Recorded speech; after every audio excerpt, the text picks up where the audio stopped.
gentlemen, welcome.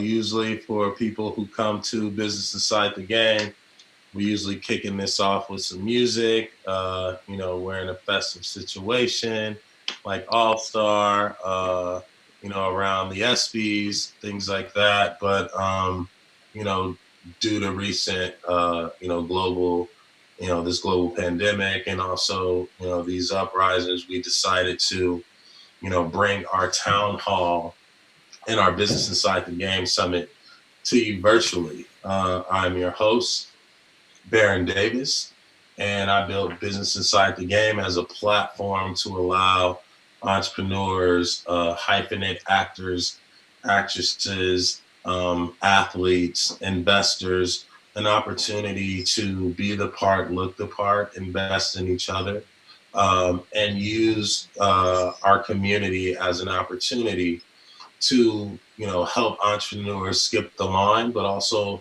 help investors start to lead and invest with purpose. For me, it's an honor to be doing this. As you see, I don't want to talk too long, but I want to get right into it. We have 4 panelists, and we were talking a little bit before this. For me, we've been talking about, putting your money where your mouth is. And that's the topic of today's discussion. And, each one of these individuals, I've had the honor to, sit face to face and talk about how do we move the needle economically? How do we invest in the right entrepreneurs, right? How do we take leadership to the next level? And as we've seen, with the protests, as we've seen with, various different people standing out, talking about various different issues, we wanted to really come together and talk about how can we start to move the needle economically to advance our culture, right? To build a better institution for ourselves and create a better value system. So without further ado, I would like to introduce our guests. Forgive me that we don't have music, but I like to make basketball references. So starting at point guard, she is a VP, client advisor at JP Morgan. I like to say she's a point guard as far as initiating clients to their level of success, finding out their DNA, how to financially, provide not only for her culture, but, for her clients. Ladies and gentlemen, my good friend, Chelsea Crowder. Hi, everybody. Good to be here. Next up is a good buddy of mine, Covariance Capital Director. Carlos is a good buddy of mine, a mentor. I've met over 6 years ago, and we sat down for a 45-minute lunch that turned into a 3-hour lunch. And we really talked about, the African-American and the Latinos' role in, establishing an economic ecosystem. And, I'm happy to have him to share his knowledge, ladies and gentlemen, Carlos Castro. Thanks for having me. Next up is my brother from another mother. He is a guy who, when I first started Business Inside the Game, he stepped up to the plate and, sponsored it and really helped me kind of craft the vision of what I wanted this platform to be. Somesh Dash is a general partner at IVP. He's taught me investing, how to do due diligence on companies. But more importantly, we've shared, we talk about social issues, right? We talk about social economic issues, and more importantly, how to advance the minority and the immigrants economic pathway. So, ladies and gentlemen, a good friend of mine, Somesh Dash from IVP. Thanks, Baron. Thank you. And last but not least, this man is my big brother. I wish I looked more like him. But I mean, I had to say that joke. But I wish I was, as I would say our friendship is going on well over 20 years. When I met him, I was a young kid pursuing basketball, and saw him as an actor, and really became a mentor, a big brother, an advisor.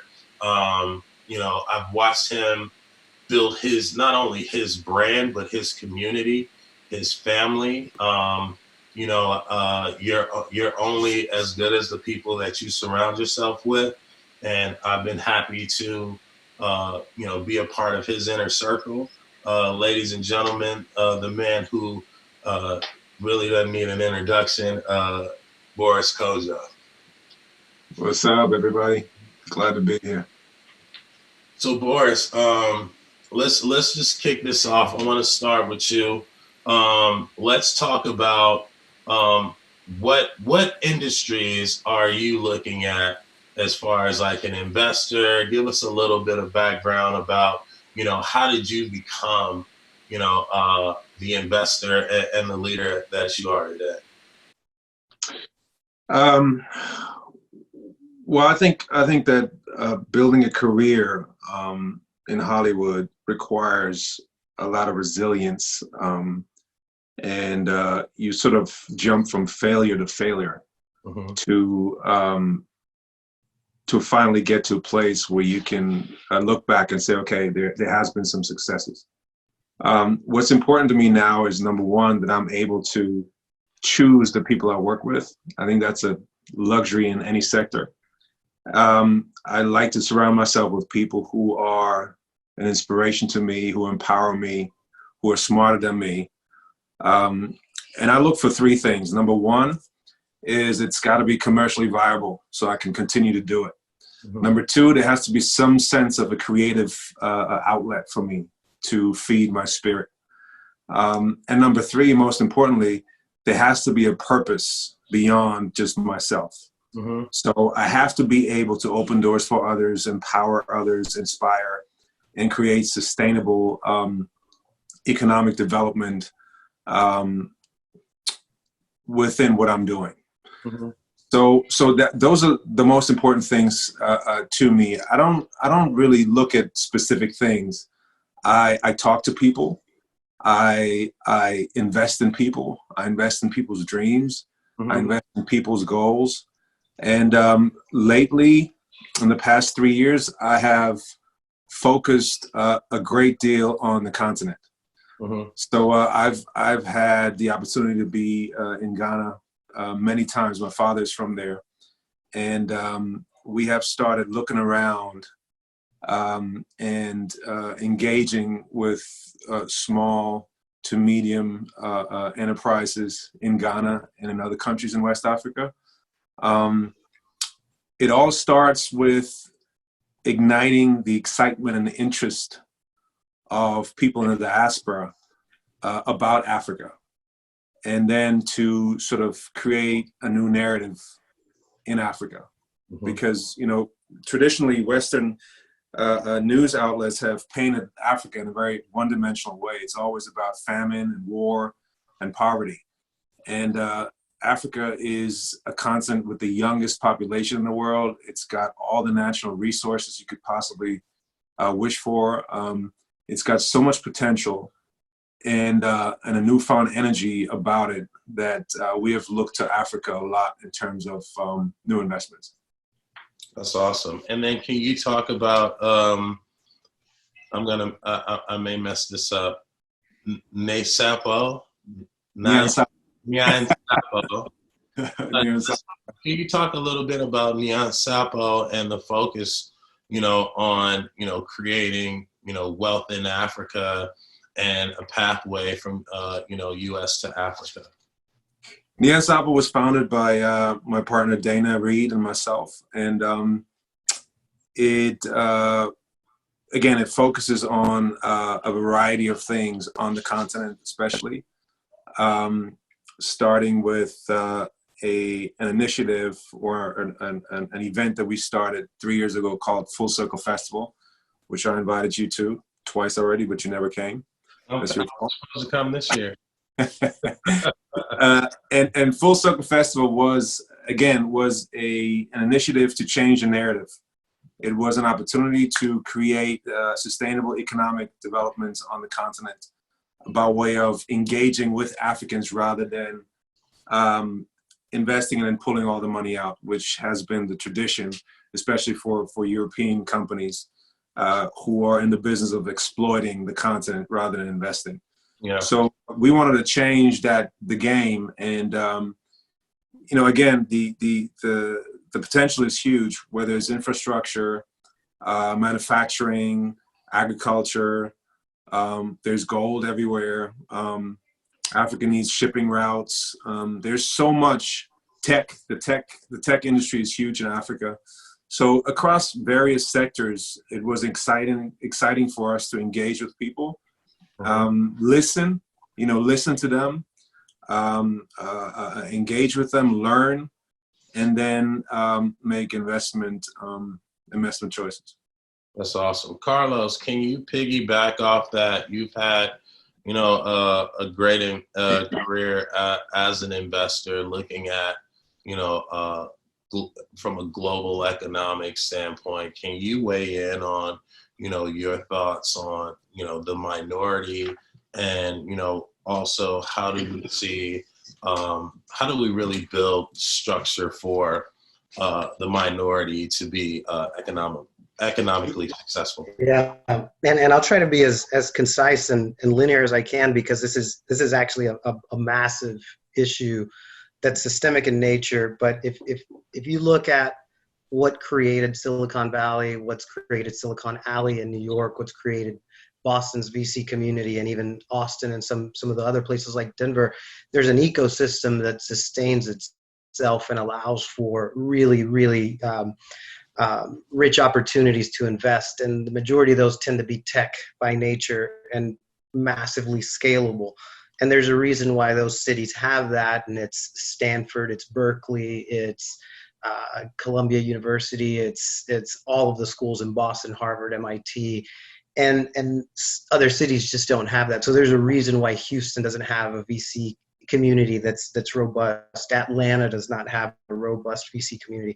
However, what it does have is private equity opportunities. And I think as an investor, we have to take a step back and say, and I'll get back to the systemic issue of it, but a good business is a good business regardless. And as a fiduciary of managing close to $3 billion for our organization, we're fiduciaries to that money because it benefits our stakeholders.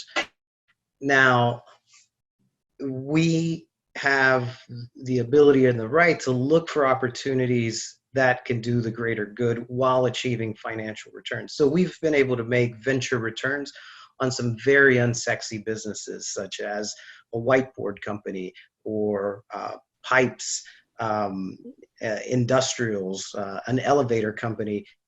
Very unsexy businesses, but make venture returns. Not everything has to be Google, Facebook, Twitter, right? And I think to get back to the systemic part of it is who gets those opportunities to join those first 50 employees at a Google or at a Pinterest, at a, name your unicorn. And it's folks that have lived and somewhat have been exposed to that ecosystem, and it goes back to pre-high school, right? These folks that tend to be Caucasian, blue blood, have been groomed for that and positioned to go to a Stanford University, a Harvard. And that ecosystem is very, very much feeding itself, right? So for me to get to where I am, I'm an immigrant, originally from Nicaragua. By default, I'm the first person in my family to graduate high school, the first person in my family to go to college, the first person in my family to get an Ivy League MBA, right? But in order for that to work, a massive amount of luck had to happen. And it was Caucasian individuals, teachers, mentors, that said, this person has a lot of horsepower. If you point that person in the right direction and give it the right infrastructure, that person can then pay it forward. And organizations like that exist, like Management Leadership for Tomorrow or the Consortium for Graduate Studies. But the ecosystem itself needs still more work. So Boris, you said some things that a business one has to be viable, but you're also investing in people. And I think at the root of this, when I look at myself in the mirror and say, am I one, I can invest a lot of money so people take my calls and meetings. So this means nothing. The green that I represent means everything. And I say I need to be the best investor, the best representative there.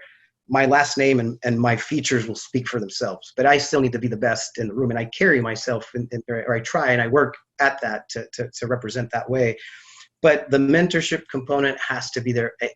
Every year, my goal is to send at least X amount of people to an Ivy League school through mentorship, through pointing them in the right direction. But it really starts so much sooner than that. It's, I mean, again, and I'll stop because I'm being long-winded, but imagine all of the kids growing up in single-parent households. A lot of single moms are just trying to do their best. And if you can really start at that part of the equation with helping that part of the community, I do think you get a step closer, because the output, the end result of joining a Facebook, joining a Google when it's on that ascend, it didn't happen there. It didn't happen right before that. It happened decades before. And that's where I go back to, this is a systemic issue that just needs a lot of horsepower and a lot of bright minds at the table, and a lot of influencers that say, okay, I take it upon myself. I've made it, or close to making it, or can make it, but can I bring other people along to do the same? That's awesome. And Chelsea, I think, that feels like, your name starts ringing when, Carlos is talking about, minorities creating that change, right? Getting into the system, paying it back, paying it forward, right?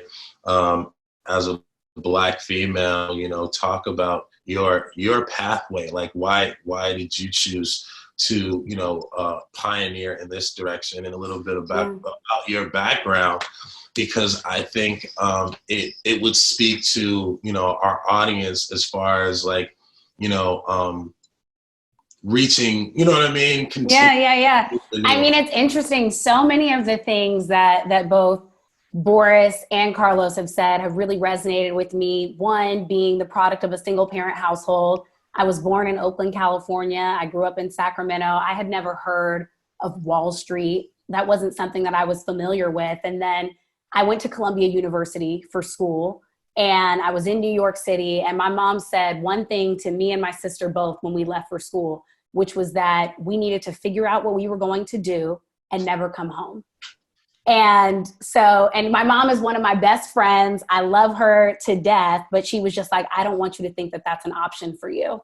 My sister ended up pursuing her PhD at Princeton and is going to be a professor here at Loyola Marymount. And I was like, I don't know what I want to do. I'm an engineer. I'm mathy. I'm quantitative. And I saw these financial firms coming to campus, and all of my white male peers, they were already with their suits and their resume folders, and they knew what to do. And so I was really just kind of following course and hoping that something would speak to me. And I saw a few Black professionals that had pursued careers in finance. And I was like, okay, this seems like something that I think that I can do. And at least I want to learn more. And then being on the trading floor, which is where I started my career, and seeing the massive sums of institutional capital that are going into companies and really fueling the economy. It's interesting. People say the economy and the markets and kind of use those terms interchangeably, which is not the same. But why do some people have access to capital? Some communities have access to capital and others don't.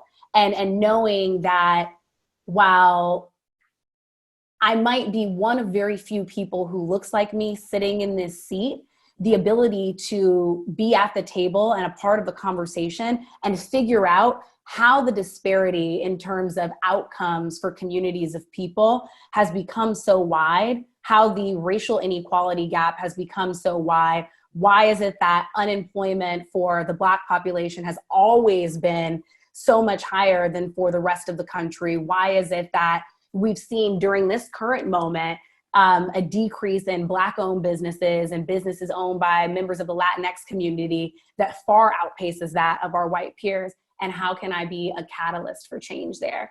And to your point, Carlos, a lot of it had to do with having mentors, people who saw something in me and were willing to have that conversation after the market closed, were willing to advise me and teach me and give me books. So that I could teach myself. I think that was an essential component of it. That's awesome. And then I definitely want you to talk about now being at, JP Morgan, right? Like the initiatives that you're championing, kind of looking at where we are with this opportunity of change. So can you speak to that? Yeah. One of the things that really excited me about JP Morgan, and I don't even want this to come off as like, I work at JP Morgan, so of course I'm going to say this, but like when I worked at another firm, this was something that I looked to as like, wow, I've never seen anything like that. There are lots of firms that have diversity initiatives, and it's easy enough to have a panel of diverse people where you have someone who has a disability and someone who's a woman, someone from the LGBTQIA community, and you have this diverse panel of white people. And people are sometimes hesitant to put a name on the community that is really being focused. The Advancing Black Pathways program at JP Morgan is one that has deliberately targeted the Black community across 3 pillars: careers, education, and wealth. I'm a private banker. I work with wealthy families every single day. And for me to be able to have a targeted focus on working with families who look like me, who are serving the communities that I hope to serve, is really meaningful. And to be supported from the most senior levels of leadership at the firm to do that and to be empowered that way is super meaningful. Education, partnering with historically Black colleges and universities across the country, a commitment to bring in 4,000 students as interns and ultimately full-time employees. And careers, specifically working internally, making sure that Black folks in the organization are promoted and in positions where they're going to excel. So that's something that I'm definitely super excited about. The Entrepreneurs of Color Fund, which is a loan facility that started in Detroit and has expanded across the country, specifically focused on small businesses, is something that I think is crucial and integral. And I think just kind of looking at some of the stats that I was speaking to earlier, a 41% decrease in Black-owned businesses from February to April, just over the course of this pandemic, how important that catalytic capital is going to be. And so, appreciate you guys on the call who are also on the ground investing in these businesses with these founders and supporting businesses in the communities that really need it. Thank you, Chelsea.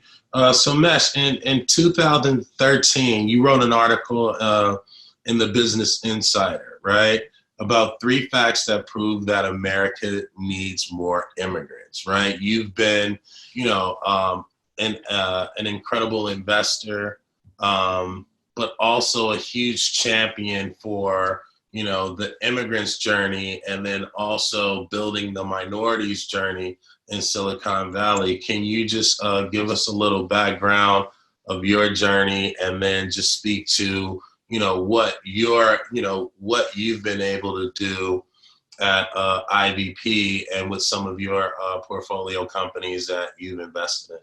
Sure. Can you hear me? Yeah. All right. Well, thanks for having me, and thanks for everyone for tuning in. I think I'll start where you hit it, BD, which is immigration. I'm the son of 2 immigrants, first generation, came from India. My father's family grew up in agrarian, the poorest part of India, basically as close to that, the bottom, as scarce as resources can be, no running water, electricity, those kinds of things. And I just was lucky that I had this interesting juxtaposition, which you and I have talked about, Baron. I grew up in Silicon Valley, which had some of the greatest growth opportunities for anybody from around the world in the 80s and 90s. But I also go back to India every summer to see my cousins who didn't have electricity and were getting malaria and stuff like that we just don't even talk about in our kind of affluent societies in the United States.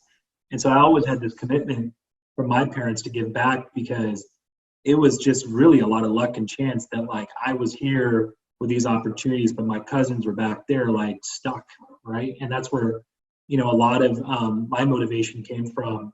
as Carlos said, a lot of the great companies that we've invested in Silicon Valley, whether it's companies like, Google and Tesla, we didn't invest in those, we wish we did.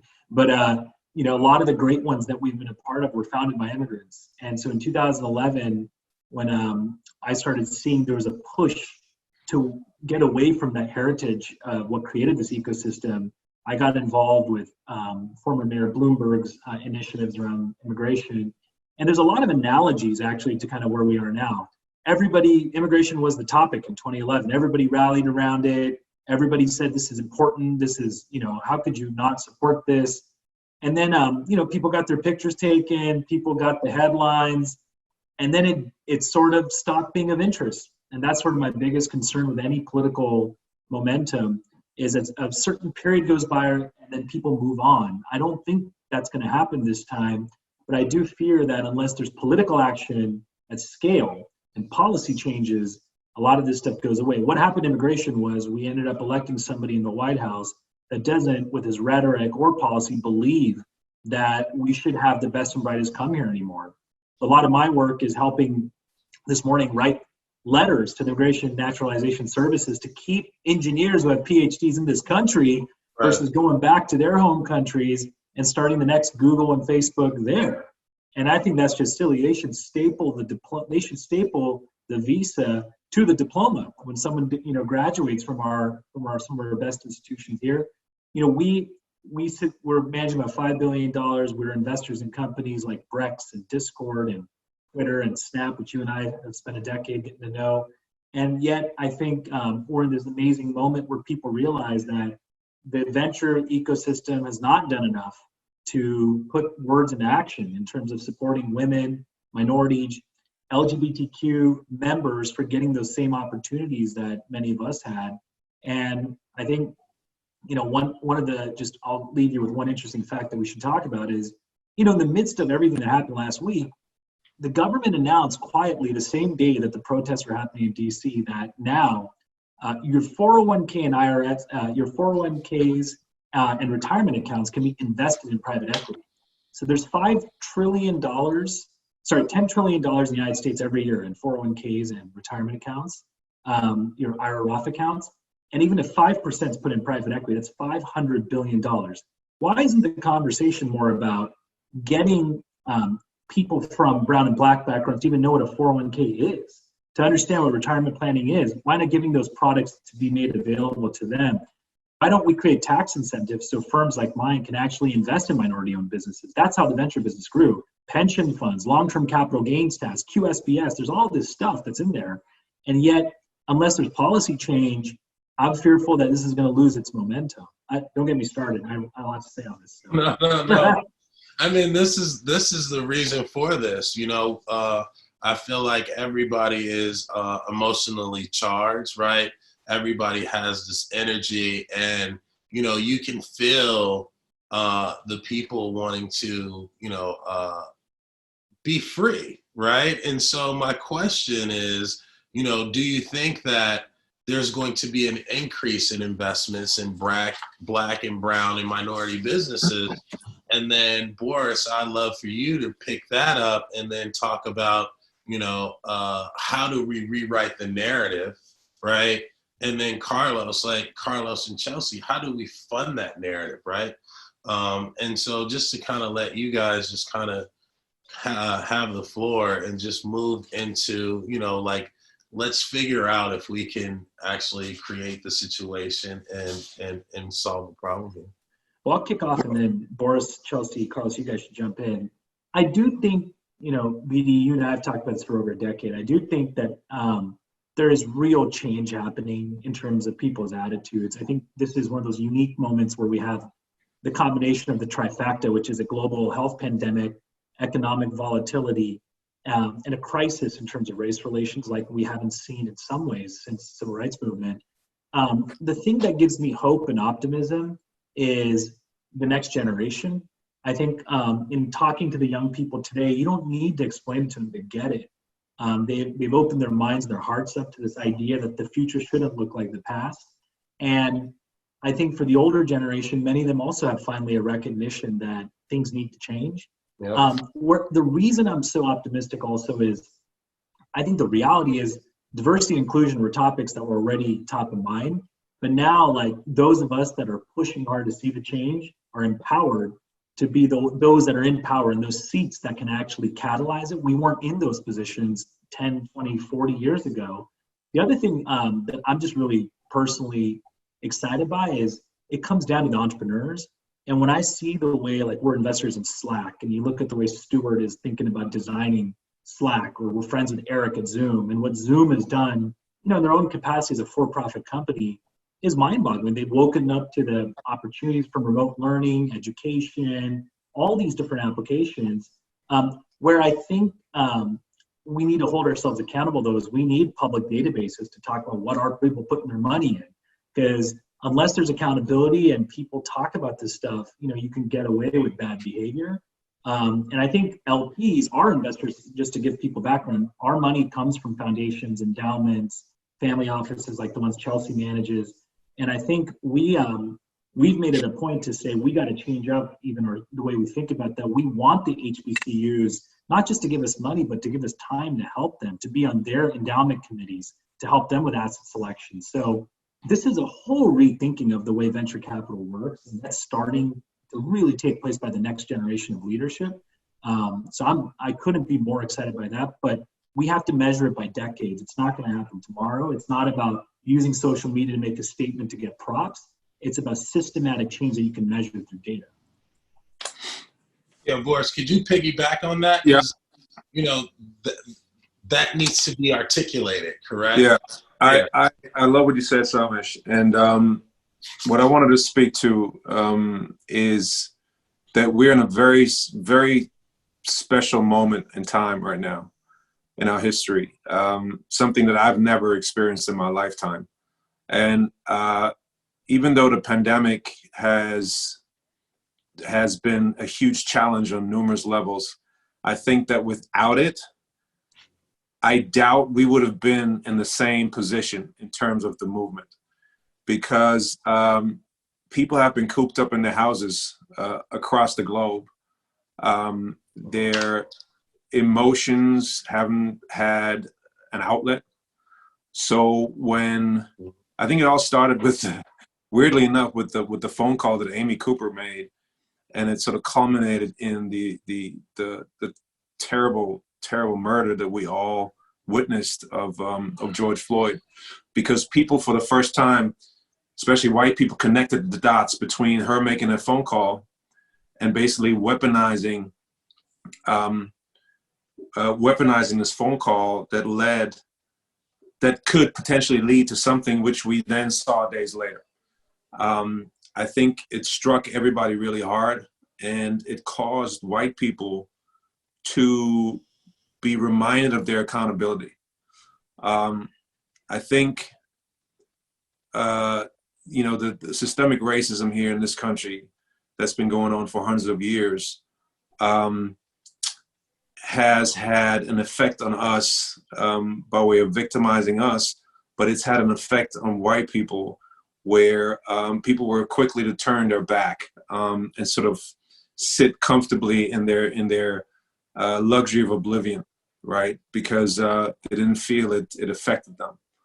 I think what we've seen in the past week globally, with white and black and all kinds of different colors on the street protesting, has given me hope that this is a pivotal point that we have to take advantage of if we want to, like what Chelsea said, if we want to close the generational wealth gap that was established, again, hundreds of years ago through slavery and later on through the prison industrial complex.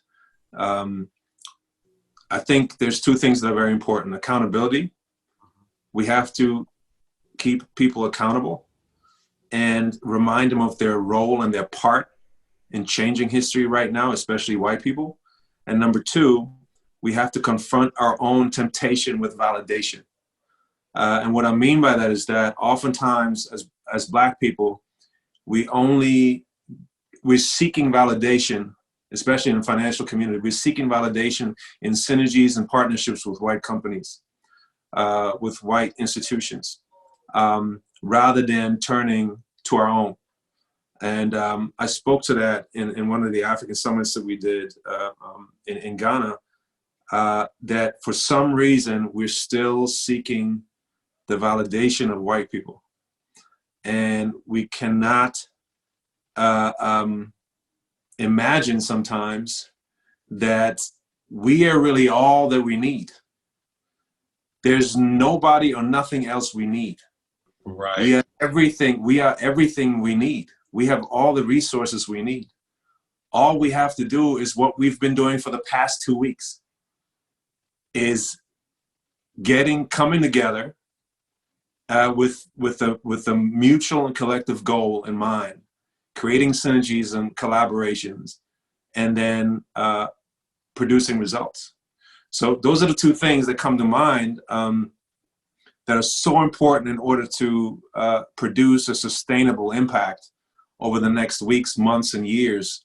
And in terms of accountability, we have to call out institutional and private equity money, white institutional and private equity money. We have to call people out and say, look, you are benefiting from hundreds of years of systemic mechanisms that have been put in place for you to win and for us to lose. So now it's time for you to step up in a real way, because at the end of the day, if you want to run a successful business, we have to be a part of that. Right. I see all these companies coming out of the woodworks now and making these donations to various Black organizations on the street, and I have to laugh. And people think I'm ungrateful, but I have to laugh because the monies that they're donating, that's literally barely petty cash, right? And those are multi-international. Those are companies that are making, 9 figures on our backs. Literally, Black people generating tens of billions of dollars for these companies, and they turn around and write a $10 million check. And I think it's laughable. So again, it's up to us. 2 things. We got to hold them accountable in order to infuse some real cash into community-based organizations. And also, we have to stand the temptation of trying to seek validation somewhere where we're not loved. Those are my 2. I love that. I love that. Before Carlos, I just want to piggyback off that, because I preach the same thing, is that we have to create value within ourselves, right? As a community, as an ecosystem, we have to pool our resources to now start to value the companies, the entrepreneurs, the foundations, right? And not so much look for the opportunity to be Black privilege. You know what I mean? So, and not to jump in, because I know, Carlos, you were about to, but in that, creating value, I also think it's, to Boris's point, realizing that we've created the value, and we kind of always have, but It's just a matter of us actually having an ownership stake and being able to capture the value. And I mean, I've seen the Full Circle Festival and what you've been able to do with that platform and bringing people to the continent and allowing them to see the value that's been there. When you think about Black culture and it being synonymous with American culture here, all the value that we created for this country, and understanding that we need equity, we need ownership, and we need to be able to be participating in the upside and in what we're creating, because we've actually already created it. Right. Yeah, it's sorry. I want to jump in there quick, because you said it so eloquently, Chelsea. It's almost like we've been dying to get a seat at the table, but we've been the table. So why are we still struggling to get a seat at the table? We are the table. Right. We are our own asset. We are our own value. All we need to do is reclaim it, or claim it, redefine it, if you will. Whether you're looking at, like you said, our culture, you're talking about music, fashion, they're copying us. They're stealing our IP. Why don't we claim our own IP, our own assets, and build on that? Yeah, Carlos, jump in here, man. How do we own this, right? How do we own it? Like, so I see, I don't have a crystal ball or I don't have the solutions, but if I think about a thesis or a hypothesis, here's one, and it looks like a barbell. There's as Somesh said, there's what takes decades, and then what can happen now. The easy one is now. Folks like myself become a CIO at an institution, and I have the ability to night where the money goes. And that is the simple now solution, as Boris is kind of driving to the point. How do you own it or reclaim it? Well, people of color become the decision makers, and they're the ones that can night green light projects or green light capital to reclaim the product, right? And then and that's hard to do, because for every one of me, and I'm not there yet, right? I've been able to sponsor a night the two Black-owned private equity funds, Frank Baker's Sears Capital and Robert Smith's Vista, right? Those are good businesses regardless if they were purple or lime green. They're just monsters and geniuses at making money. But it took someone like me saying we should take a look at them and night them with capital. So it takes that happens in the now, and that is a solution. I think the one with the greatest impact and the bigger ripple effects, and the one that's more organic and sustainable is to Somesh's point, it's for the hundreds of companies in IVP's portfolio, can we get high school programs in engineering, college programs in engineering or marketing or design or business development, anything. And it doesn't have to just be from the small minorities, again, at the Ivy Leagues.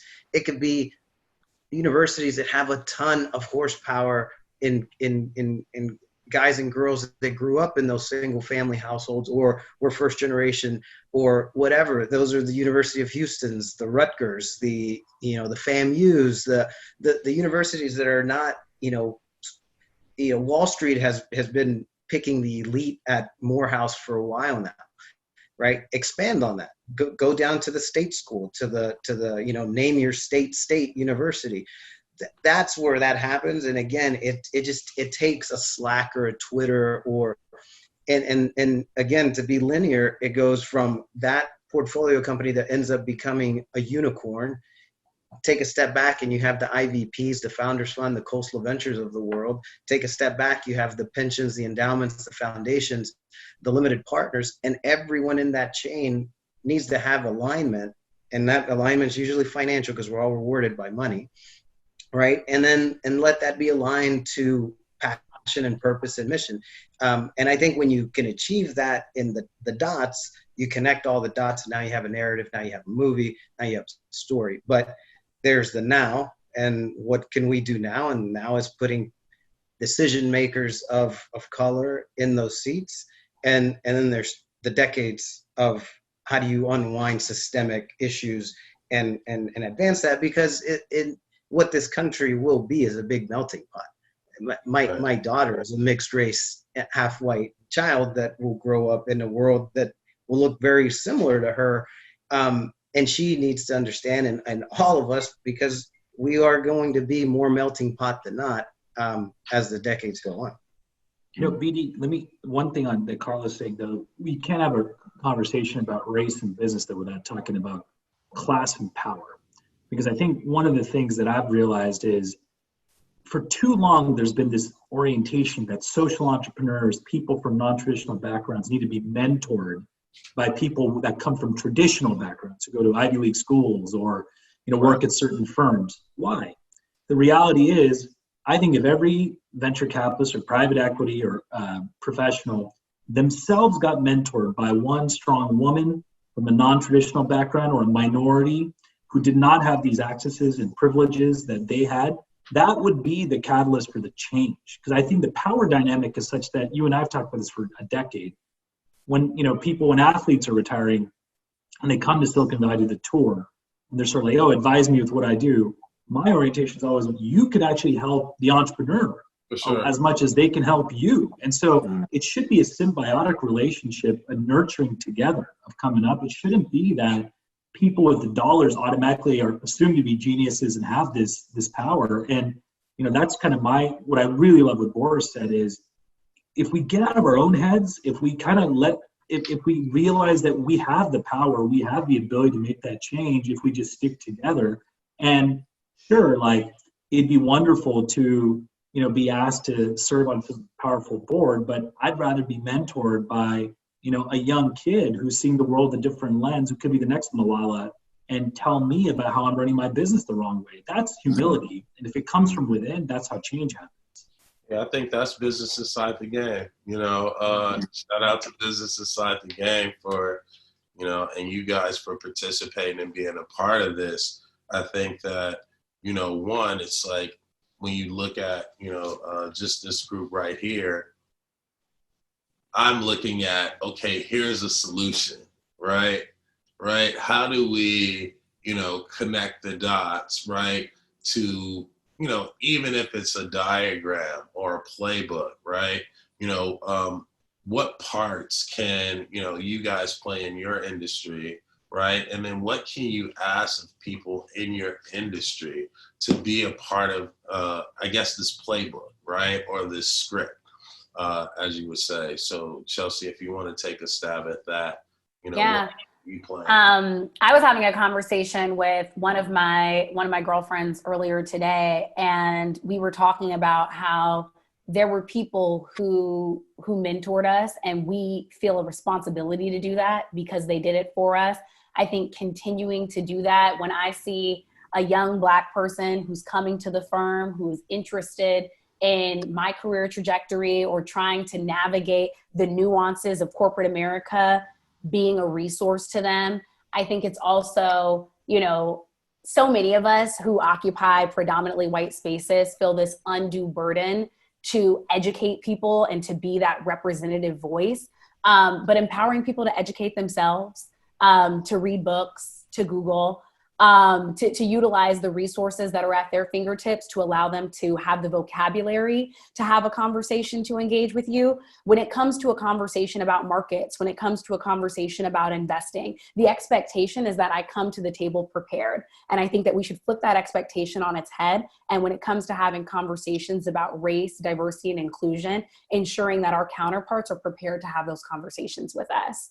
And I also think that we need to continue to patronize the Black-owned businesses that we know about, to support them, to amplify their voices, because small business is the engine to growth and creation and closing that racial disparity in terms of wealth and income over time.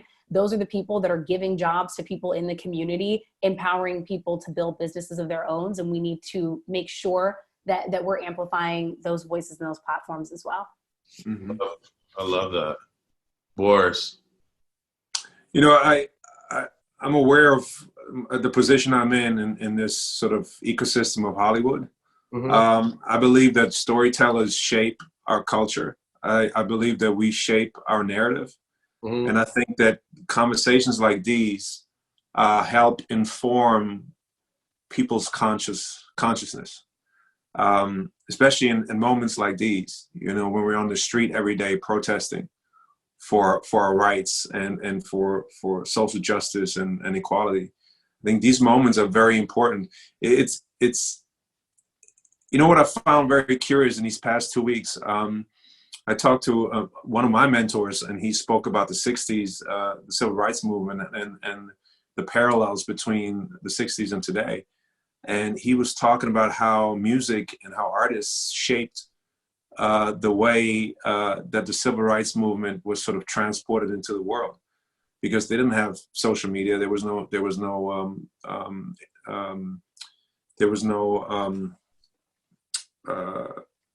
internet, right?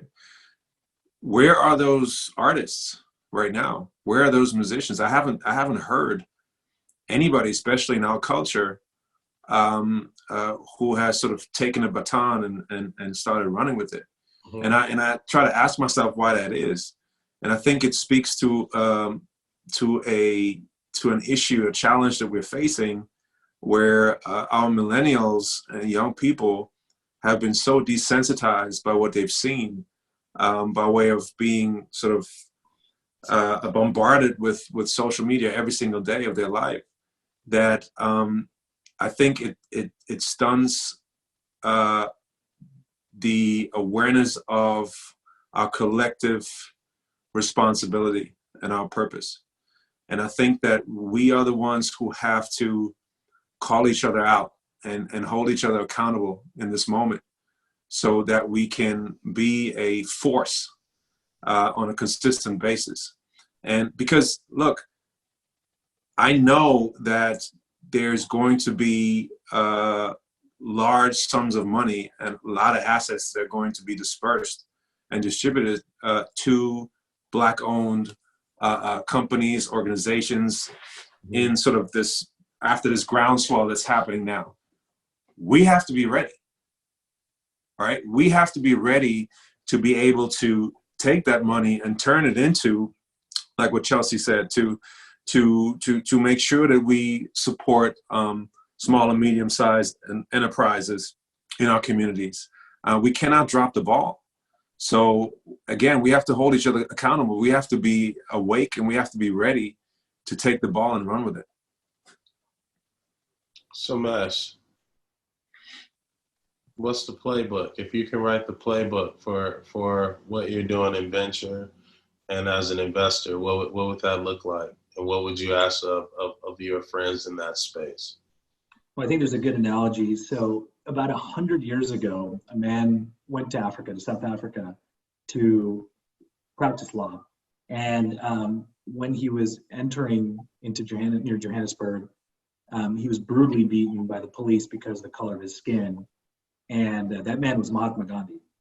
And so what was the unknown story of Mahatma Gandhi, though, which is so interesting, is that before he went to India and got independence for 1 billion Indians, he actually fought for the rights of the Zulus in South Africa, and actually created the first set of first responders that actually protected them from the British Imperial Army.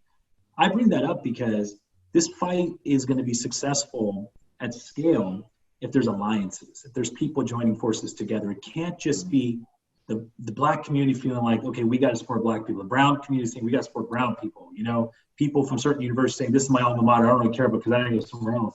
It's got to be a sense of justice that comes from within, that it's actually a bigger thing for me now to take care of those who don't have that voice, even if I'm not from that community, because this is just the right thing to do from a karmic standpoint, you know. And that's what I think a lot of people in the buy side of venture and private equity are coming to, which is people have been huge beneficiaries of amazing confluences of variables in the last 4 to 5 decades in America. But, you know, one personal story, I remember when I was 7 years old, I did the census in California. You probably remember these, BD, where you have to fill out, who you are. And I was told at home I'm an Indian kid, and I look at the census and there's no such thing. There's just Asian, and I'm like, well, I'm not really Asian. I mean, India is a part of Asia as a continent, but is that? And so I checked the other box, and it's one of those things where I was telling my kids, like, I always felt like the other, right? No matter what room you're in, if you can take that feeling of feeling like you're the other, and remember what that feels like for someone else and help them fight that fight. You know, I always joke that Trading Places was my favorite movie growing up. And I've kind of trained myself to talk like Dan Aykroyd, but the inner monologue's all Eddie Murphy, right? And so we don't need to keep that inner inside anymore. I think we can all be a little more outward about how we really think in these situations, and there'll be less injustice. What I am seeing happen in the venture business is people are serious about time and money going towards the right causes. We as a partnership have decided to support publicly not just the NAACP and ACLU, but also the Innocence Project, the Southern Poverty Law Center, Equal Justice Initiative that Brian Stevenson started. But more importantly, it's the new nonprofits that get started in this cohort that are really going to make a difference. Because I think, like Boris said, there's a lot. Handling the money is going to be a non-trivial challenge for these nonprofits. But what opportunities get created for the next 10 to 20 years, that's the group that we want to fund and back and meet them. So if anybody on the call has got nonprofit ideas, like, hit us up. Like, we want an audience. We want to learn how we can be helpful. And then frankly, just what you do, BD, connecting people in these kinds of conversations when everyone's at home and people really want to do something of impact.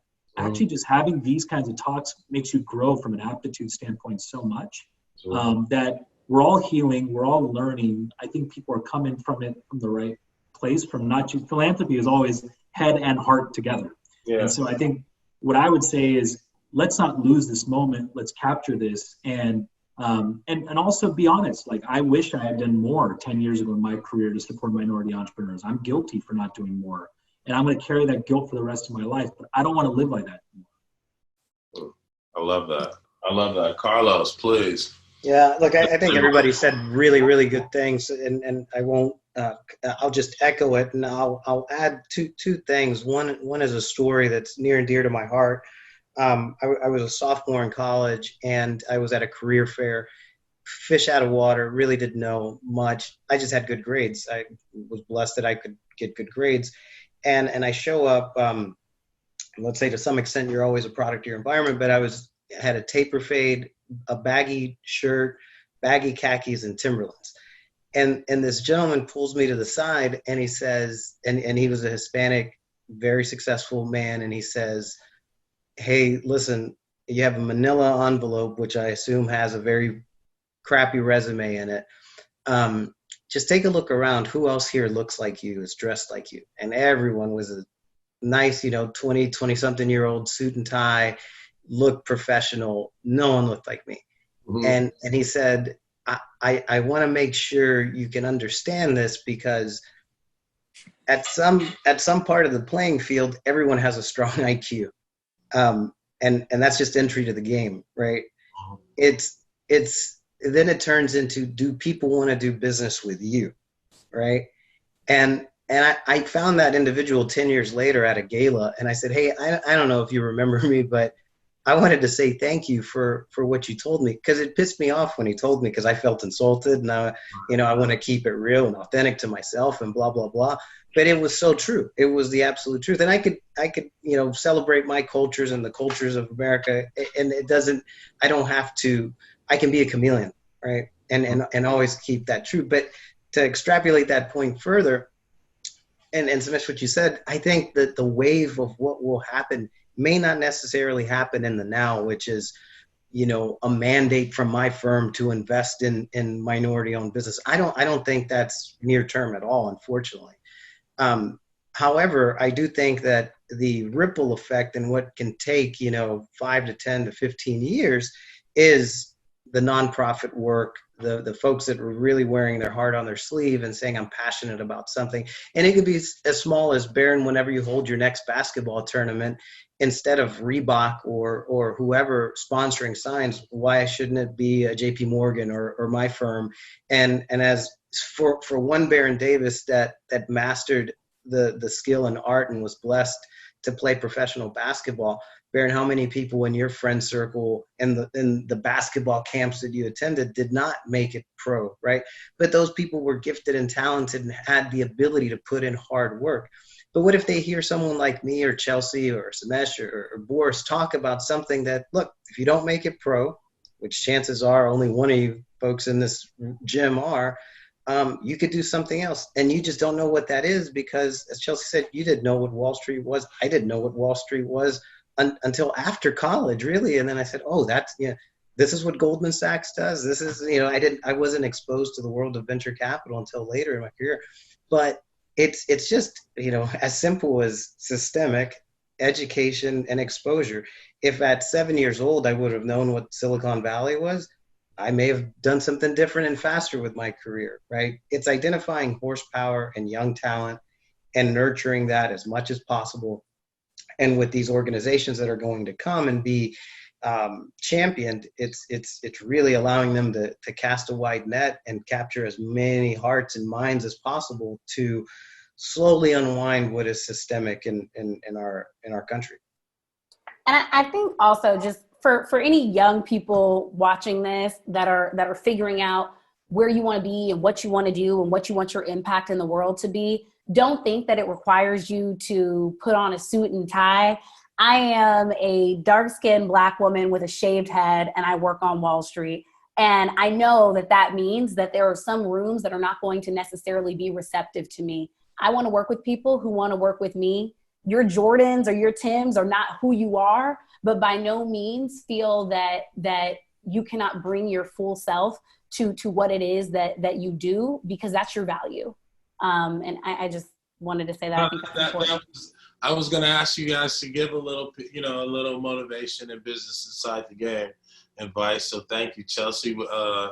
Boris, can you, give our audience some, just your business inside the game, snacks? What I would say is, especially to young people out there, you've been seduced by your timelines on Instagram and Twitter. And only you can define your journey. Only you will make decisions that are right for you. So write your own script. Walk the journey at your own pace. Don't look right. Don't look left at what other people are doing, because mostly the stuff on IG is usually fake anyway. Right. So try to ignore that. Don't add any extra pressure on you. You're perfect the way you are. Don't be discouraged by all the stuff that you see right and left. And just focus on trying to find your purpose. I think that should be the goal. And once you find your purpose, everything will fall into place. Love it. Carlos. I mean, I'll keep it short and sweet. There's really no substitute for hard work ever, right? And there's no, and Boris, you're absolutely right. The IG life and the other, and I think I won't say what I'd like to, but the effect that, let's say, a certain cultural family has had on culture period is my opinion terrible, because there is this desire for this quick fame, this quick life, this quick riches and glamour and all this, and that is so not true. I mean, the 10,000 hour rule is true for a reason. I'm sure everyone here, Barrett included, for every party you missed out on because you were locked in a library or working till midnight or shooting in the gym, no one's posting that. No one's posting bloodshot eyes at 1 a.m. still studying, right? Like that's real. And at the table, we've earned the right now to live a better life. And I think that gets so missed, that in the decades that took for all of us to build something that, I think a millennial, and I hate to generalize, but there is an effect of it can come quick, and it can come because of aesthetics, or it can come because of, some shiny idea. And that is the furthest from the truth. It takes work, and there is no substitute for getting up, getting after it, go to sleep, you do it again, and you do it again. And then years go by, years. And you say, wow, like I have the bruises to prove it and the scars to prove it, but no one can take it away from you at that point, and you've earned it. So no substitute for hard work. Love that. Somesh. I think these guys got me thinking. We've moved as a society from one where our community centers, our churches, our temples, our mosques provided the safe haven to help families through these difficult times, to one in which the role of church religion is very different than it was for our parents' generation. And the reality is, being a hero is not just being able to buy a nice car or get a degree or become a leader in an organization. It's also preventing someone from being abused physically. It's also preventing someone from taking their own life. It's also preventing someone from being beaten down in the streets for no fault of their own. And those are the unsung heroes that actually should be celebrated in society, not those that can simply buy the biggest house and show it off to their friends. We need to get back to doing more of that and celebrating the common goodness that we all have within us, but has somehow gotten pushed to the side through social media and other platforms. Mental health is a real issue. It is an issue in the Black community. It's an issue in all the brown communities. It is still culturally taboo to talk about anxiety and depression. One of the things I've spent a lot of my energy on the last 3 years is investing in for-profit companies trying to solve this through health plans and through partnerships with organizations. And I would just say for everybody feeling anxious right now, it's okay to get help. It's okay to talk. It's okay to build bridges so that you're not alone, because too many lives have been lost by young people who've committed suicide and gone through depression. Too much abuse is happening right now inside the home. And as much as we don't want to lose focus on the issues going on right now in society, we also need to talk about what's been unsaid for decades. Love it. Love it. Amen. Amen. Amen to everything you all have said. I mean, for me, I would say I never really like to talk at the beginning because I really like to listen. And, one, just thank you for your friendship. Thank you for your advice, your mentorship. I would say in recap, right? Like, this is America, right? Look at these windows. Look at the people who are watching, right? This is the America that I know, right? And when we talk about how can we create that America, it's macroeconomics to microeconomics. It's community economics, right? But it's more importantly an understanding and a celebration of who we are, right? And holding ourselves, right, accountable for being great people, right? For being hard workers, right? For being people who reach back and pay it forward and pay it back. And also people who are creating and writing those narratives. So, I don't want to stay too long. I want to thank you all. I think that, for our generation, this is our moment, right? We have been pioneers. If I look at each one of these screens, I see a pioneer. I see a first generation of, right? I've seen someone who had to break through, right? And now we're at a certain point in our careers that, it only makes sense that we continue to do this. We continue to rally and come up with solutions. And so I'd like to thank you guys I'd like to thank you all for being a part of this. And also for everybody who's listening, action items is go out, hold yourself accountable for one, hold the people in the government and your officials accountable, right? But do the work, put in the hard work, pay it back, pay it forward. Look for these people in these panels, in these windows. And we want to support everything that you all are doing. I thank you. Everybody have a great night. This is Business Inside the Game. I'm your host, BD. Thank you, Chelsea Crowder. Thank you, Carlos Castro, Somesh Dash, and the one and only Boris Kodjoe. Thank you guys so much. Thank you. Thanks, BD. Love you, man. Thank you, man. Thanks, babe. Good night.